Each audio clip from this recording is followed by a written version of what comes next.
Goddess. So the eternal flame burning for Vesta was symbolizing purity. So she was supposed to be looked after by some special women who were symbolizing purity in the ancient world. And they were the famous Vestal virgins. Oh,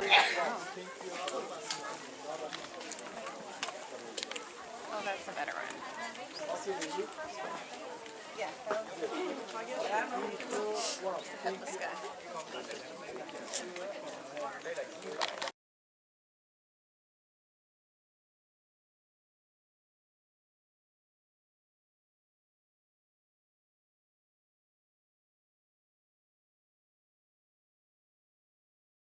Spent quite a long time on his second visit here. 52 through 55 AD, that's more than 2.5 years. The longest time St. Paul spent in one place during the entire missionary journeys. He wrote to the Corinthians while he was here in Ephesus. So there should have been some good reasons for Paul to spend such a long time in a city like Ephesus here. We know, earlier we mentioned this was the western end of the Silk Road. Remember? Such a busy commercial port. Which means not only the goods, but also the words could spread out to the western world very easily.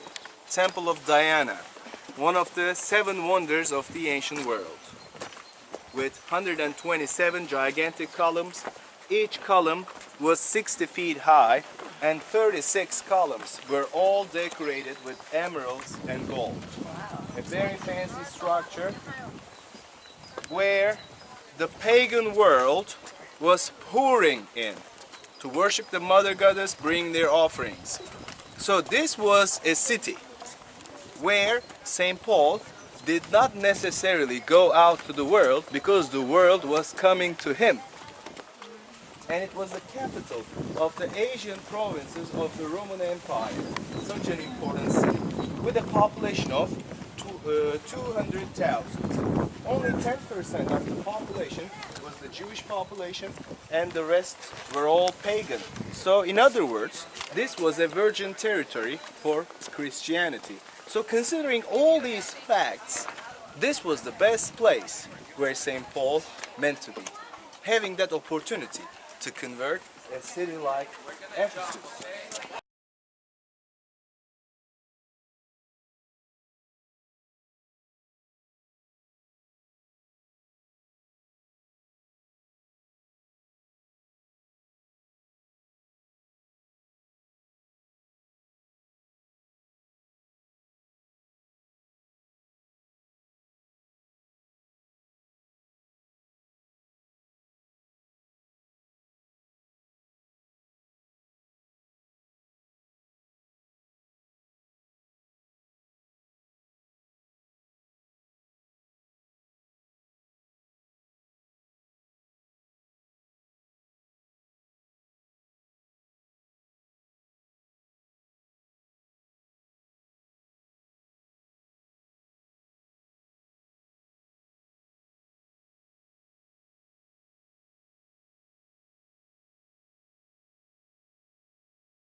And also he needed some good acoustics, right? They did not have any amplifiers, no sound systems back in the old days.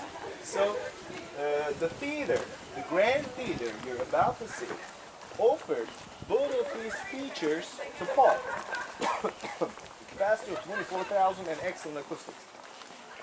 But he couldn't preach because of one man mentioned in the book of Acts, Acts 19, Demetrius of Ephesus, who was a silversmith, who was making the statuettes of gods and goddesses. And I bet he was some sort of smart guy. He realized his business after Paul's preach. You know, not many people would have continued worshiping his man-made gods. So he caused a riot with the other craftsmen when Paul attempted to preach. All those 24,000 people who already dragged two of his disciples along with them into the theater, Aristarchus and Gaius, and they started shouting out loud with one angry voice. Great is the Artemis of the Ephesians. Great is the Artemis of the Ephesians. You know Artemis? The Roman Diana.